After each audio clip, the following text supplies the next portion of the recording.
Kaj? Včasih delam voice-over za golobe, ki hočejo biti grlce. Dobro jutro. A vidiš, kako se čas hitro obrne? En kader nazaj je bila ura še 6 zjutraj, zdaj pa že pol 7 zvečer. Jaz ne vem, kaj ste vi vmes počeli. Jaz sem pa pripravljal eno zanimivo reportažo. A veš tisto, s Porscheji po Romuniji. Urediti sem mogel kupenih fotografij, spisal sem eno kratko... Spisal sem eno kratko novičko na temo Volkswagna pa Južne Koreje. Drugač pa, če smo že glih pri Volkswagnu, tole je Tiguan.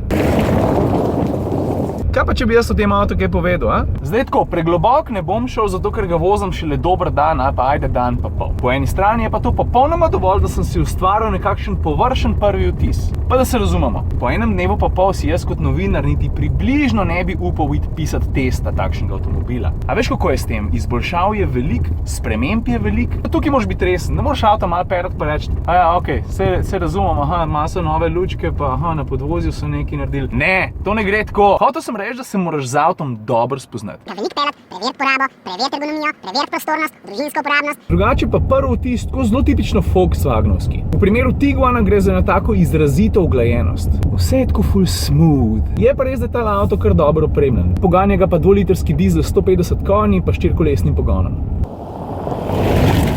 Vse se razumemo, da bom jaz enkrat ziher zajeval, pa bomo ostali brez telefona, pa nekaj časa na vlogu, ne? Le kaj sem najdel?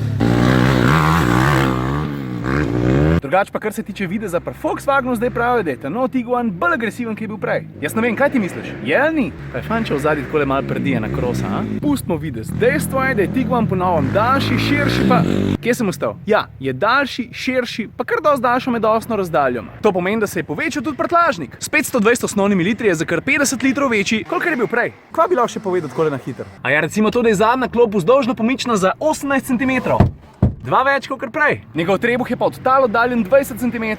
Sta pravim voznikom zna tale Tiguan mrskam prelest. Pa če že govorimo o teoriji, dajmo še eno na temo varnosti. Če pride do trka, se tale motorni pokrov kar sam od sebe dvigne za ene 5 cm, dovolj, da lahko pešec bistveno manj nastrada, kot bi sicer. A veš, ka pešca ponovadi tako je na haubo vrže, če ga avto do spredi zbije. No in če je ta pokrov motorja pol malo dvignen, pomeni, da je malo več lufta med njim pa med motorjem. In tukaj teh 5 cm prav pride. Samo na agresivnem izgledu ni čisti strte zvita. A vidiš te gube? Oštar ko katana. To, da mu diši teren, kaže tudi s telim koleščkom. Ta prvo je za spolske podlage, tale je izhodišči, torej vožnjo po običajnih cestah, tole je off-road program, ta zadnje pa spet večnamensko prilagodljiv na terenu. Mimogrede, jaz lahko pa še kakšno fotko naredim, a ne? Tako, to je bilo to na prvo žogo malo Tiguanu. Zdaj pa mislim, da je bila mojega ksihta za danes dost, a? Če vas pa v tem avtu zanima kaj več, kljuko sem kiksnil. Če vas v tem avtu zanima kaj več, pa valjda na siol.net/avtomoto. Jaz mislim, da bi moral biti test gor v roku 2, največ 3 tednov. That's it? Hej, a če mo za konce na lužo malo prestrašiti?